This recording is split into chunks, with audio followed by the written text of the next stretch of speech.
आपका आज वीडियो में स्वागत है। आज वीडियो हम लेकर आए हैं, उसका टाइटल है this temple was once submerged under the sea, shore temple, I love my India, episode 58 curly tales. यानी कि ये समंदर के अंदर चला गया था। तो चलिए देख लेते हैं ये कौन सा टेम्पल है, लेकिन उससे पहले इस वीडियो के चैनल का ओरिजिनल लिंक आपको हमारी वीडियो की डिस्क्रिप्शन मिल जाएगा। सब्सक्राइब करें, लाइक करें, शेयर करें, फॉलो करें इनके चैनल को। उसके बाद व्लॉग चैनल का लिंक, इंस्टाग्राम का लिंक भी हमारी वीडियो की डिस्क्रिप्शन मिल जाएगा। सब्सक्राइब करें, लाइक करें, शेयर करें, फॉलो तो करें। चलिए देख लेते हैं ये वीडियो। हर तरफ पानी से घिरा हुआ। मैं आई हूँ तमिलनाडु के एक ऐसे मंदिर में जो बनाया गया था 8th सेंचुरी में और पिछले 35 सालों से इसे वर्ल्ड हेरिटेज साइट का नाम दिया गया है।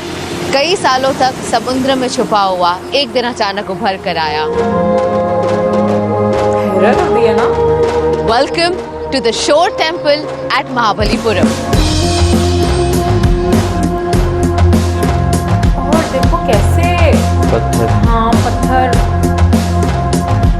वाओ, हमारे इंडिया में इतनी खूबसूरती है दैट नो मैटर मैं जहाँ जाऊँ, ऑल आई हैव टू से is that I love my India.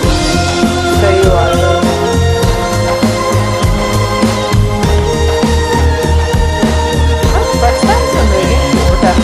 मैंने भाई तो वैसे सुना इस होगा। मंदिर का सबसे नजदीकी एयरपोर्ट है चेन्नई एयरपोर्ट और वर्ल्ड हेरिटेज साइट शोर टेम्पल के लिए आपको 2 घंटे का रास्ता पूरा करना होगा फ्रॉम चेन्नई। पर अगर इसी तरह खाते पीते जाओ, गाने सुनते जाओ, आपको पता नहीं चलेगा। अच्छी बात यह है कि रास्ते के दोनों तरफ पानी है। एक तरफ है बे ऑफ बंगाल और दूसरी तरफ है the great salt lake.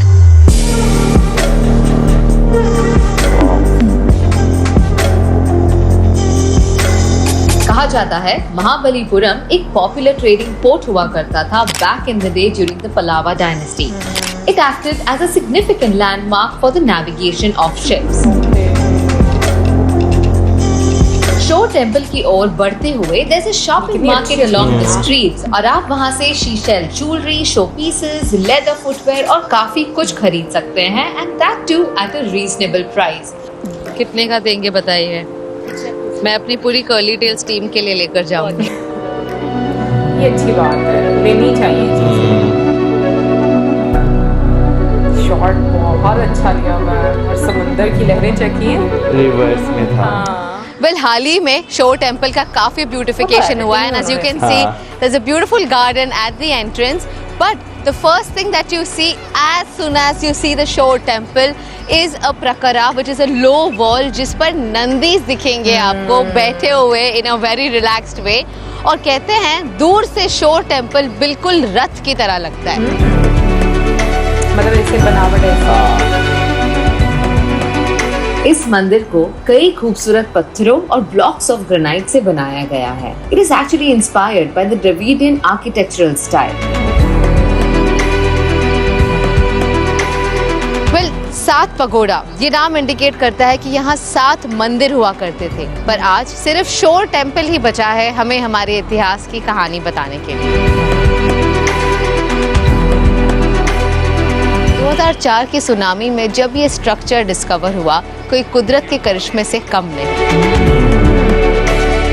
Tamil Nadu के सबसे पुराने स्ट्रक्चर में अंदर कोई मूर्ति नहीं है। सो दुनिया भर से जो लोग आते हैं किसी को पूजने के लिए नहीं, बट कुदरत के करिश्मे को देखने के लिए। This temple has been classified as UNESCO World Heritage Site since 1984. In fact, एक वक्त पर इस मंदिर का नाम जलशयाना भी रखा गया था, which means lying in the water, mainly because it is situated at the sea level. Okay, मतलब ऊपर आने से पहले भी इसके बारे में जानकारी। आर्कियोलॉजी सर्वे ऑफ इंडिया ने एक प्रोटेक्टिव वॉल बनाई हुई है अराउंड दिस टेम्पल ताकि इस मार्वलस साइट की उम्र बढ़ सके और ये हमेशा सेफ और साउंड रहे।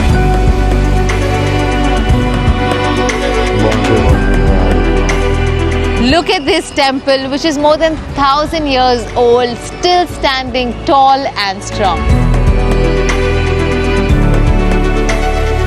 As the shore temple overlooks the Bay of Bengal, temple के पास एक बहुत ही खूबसूरत सा बीच है। आप वहाँ शॉपिंग या हॉर्स राइडिंग कर सकते हैं और you can just enjoy drinking fresh coconut water or chill on the beach.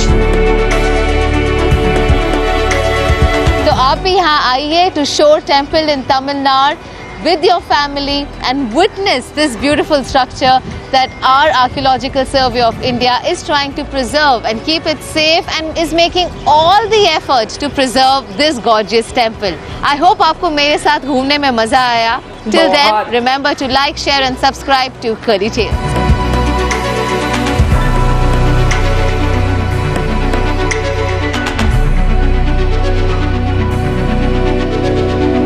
Sometimes जब आप स्ट्रक्चर देखते हैं जो कि बहुत पुराने बने होते हैं तो आपको देखकर जो है ना उन्हें हैरानी होती है कि यार ये कैसे बन गए होंगे, लेकिन जो है ना मुझे उससे ज़्यादा भी एक चीज़ की हैरानी होती है कि यार जैसे पूरे पूरे पत्थर जो है वो काट कर बगैर किसी टेक्नोलॉजी के जो है एक जगह से दूसरी जगह जो है वो लेकर गए हैं, फिर उसके बाद उन्हें एक बहुत अच्छी शेप में जो है वो बनाया गया है। तो मेरे लिए ये चीज़ जो है ना वाकई में बहुत ज़्यादा हैरानी की होती है कि यार उस टाइम में कैसे कर लेते थे, क्योंकि अगर आज के टाइम की बात करें अब तो टेक्नोलॉजी है, हर चीज़ जो है आपको बड़ी ईजीली मिल जाती है। मैं इस चीज़ में अब बहुत क्लियर हो गई, मुझे नहीं पता कि कितने लोग मेरे साथ अग्री करेंगे या नहीं करेंगे, बट मैं जितनी भी वीडियोस देखती हूँ मैं बहुत श्योर हूँ कि उस टाइम के लोगों के पास आज के टाइम के लोगों से बेहतर टेक्नोलॉजी थी, बेहतर स्किल्स थी और चीज़ों को बनाने में और किस तरीके से वो एक स्ट्रक्चर बनाना है या कैसे उनको जो उसकी लेगेसी है उसको लेकर चलना है, उसके लिए मुझे लगता है कि उनके पास एक बेहतर इंफॉर्मेशन और नॉलेज थी। क्योंकि हम जितनी भी अभी की चीज़ें देखते हैं हज़ारों साल पुरानी चीज़ें यार, उनका स्ट्रक्चर खड़ा रहना और दोबारा से नज़र आना, यहाँ पर जो आज बिल्डिंग्स बनती हैं कुछ सालों के बाद उनका कोई आपको वो नज़र भी नहीं आता कि वो हैं कि नहीं है, वो मतलब उनके अंदर ऐसी खराबियां होना शुरू हो जाती हैं। लेकिन ये स्ट्रक्चर इतने पुराने बने हुए हैं और उसके बावजूद ये आपको मतलब आप डिस्कवर करती है दुनिया इसको, और जिस तरीके से आप देखो अगर जो इसके ब्लॉक्स हैं वो इतने चौड़े चौड़े मतलब ब्लॉक्स आपको नजर आते हैं और वो अभी भी ये मतलब अगर आप उन पर पहली नज़र डालते हो तो आपको नज़र आता है कि वो कितनी खूबसूरती से और कितनी मेहनत से बनाए गए हैं। लाइक एक होता है ना कि एक बिल्डिंग की मियाद जो है वो नज़र आती है कि इसकी नींव बहुत अच्छी रखी गई है, सो आपको वो सारी चीज़ें जो हैं वो नज़र आती हैं। यार उसके साथ साथ अगर बात कीजिए इस जगह की, ये तो खाली हमने एक शोर टेम्पल देखा है, वैसे मैंने महाबलीपुरम के बारे में पढ़ा था।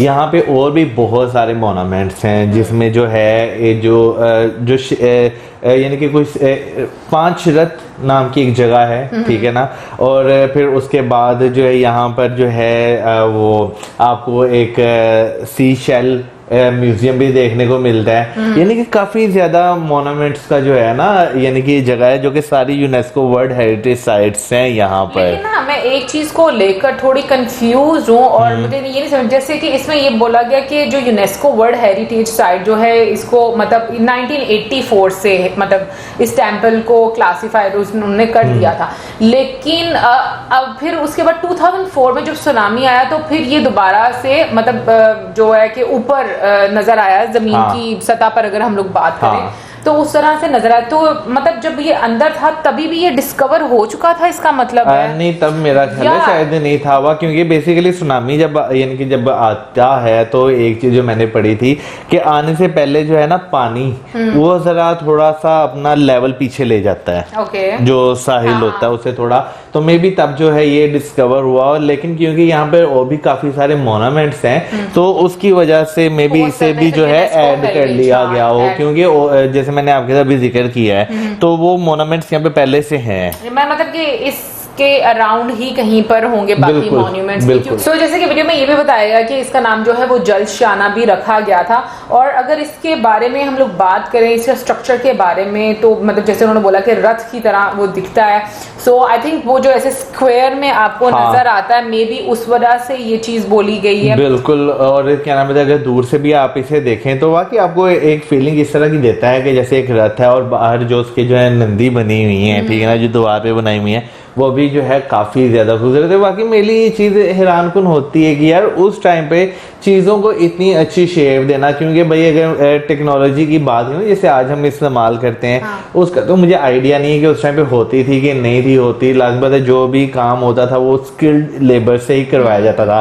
लेकिन यार हर फिगर को यानी जितनी हम यहाँ पर चीजें देखते हैं बनी होती हैं सेम शक्ल देना, सेम यानी कि साइज में रखना, वाकई वो लोग बहुत ज्यादा स्किल्ड होंगे, बहुत ज्यादा किया करते थे। और मैं कहती हूँ कि कभी कभी आप इतिहास को जब जानने की कोशिश करते हो आपको इतनी इंटरेस्टिंग चीजें जानने को मिलती हैं। वहाँ के उस टाइम पर कौन सी सिविलाइजेशन रहती होगी, लोग कैसे रहते होंगे, उन्होंने क्या क्या मैसेज कन्वे किए हैं। इतनी सादा अगर हम लोग बात करें मूर्तियां बनाकर या जिस तरीके से हम लोग वॉल्स देखते हैं उस पर काफी डिटेल वर्क हम लोगों को नजर आता है। इनफैक्ट मैं अब आकर ये चीज ऑब्जर्व करती हूँ कि यहाँ पर अगर पाकिस्तान की भी मैं बात करूँ तो यहाँ पर बहुत सारी ऐसी चीजें हम लोग को देखने को मिलती हैं जो कि डेकोरेशन पीसीस की फॉर्म में होती हैं और उसके बारे में हमें आइडिया ही नहीं होता कि ये क्या है। इनफैक्ट हमारे घर में एक की चेन है जो कि मतलब उसके ऊपर वो रथ बनी हुई है। अगर हम लोग उसको गौर से देखें, उससे पहले हमें वो सिर्फ एक की चेन ही नजर आता था। सो अगर किसी दिन हुआ तो मैं आपको जरूर दिखाऊंगी, वो भी ब्लॉग में दिखा दूंगी आप लोगों को। सो मैं ये चीज देखती हूँ कि बेसिकली हम लोगों को नॉलेज इतनी ज्यादा नहीं है तो हम लोगों को चीजों के बारे में इतना आइडिया नहीं होता। एनीवे गाइस, ओवरऑल मैं कहूँगी कि बहुत ही खूबसूरत था। और इससे पहले मुझे याद आ रहा है कि हमने एक और मंदिर देखा था और उसमें वो भी समंदर के पास ही था। रिमेम्बर उसमें भी टाइमिंग्स होती थी, मतलब एक टाइम पर आके उस समंदर का लेवल ऊपर हो जाता था तो फिर उस टाइम पर वो भी हम लोगों ने सोमनाथ के पास ही कहीं एक ऐसा टेम्पल हम लोगों ने देखा था। फिर मतलब उसकी टाइमिंग्स जो होती हैं कि इस गुजरात का ही कोई टेम्पल था शायद वो। सो मैं कहती हूँ कि कितने आपको अलग अलग तरीके के टेम्पल्स देखने को मिलते हैं या उस टाइम के लोगों की जो एक कारीगरी थी वो देखने को मिलती है। या फिर शायद टाइम इतना चेंज हो गया है कि हम कहेंगे कि ज्योग्राफी जो है वो इतनी चेंज हो गई है वक्त के साथ कि उन्होंने अपना डायरेक्शन चेंज कर लिया है। सो बहुत सारी चीजें इन्वॉल्व डेफिनेटली इसमें होती हैं। सो आप जरूर बताइएगा कमेंट सेक्शन में आपको कैसा लगा। और इसी के साथ मैं इजाजत, like subscribe share, good bye.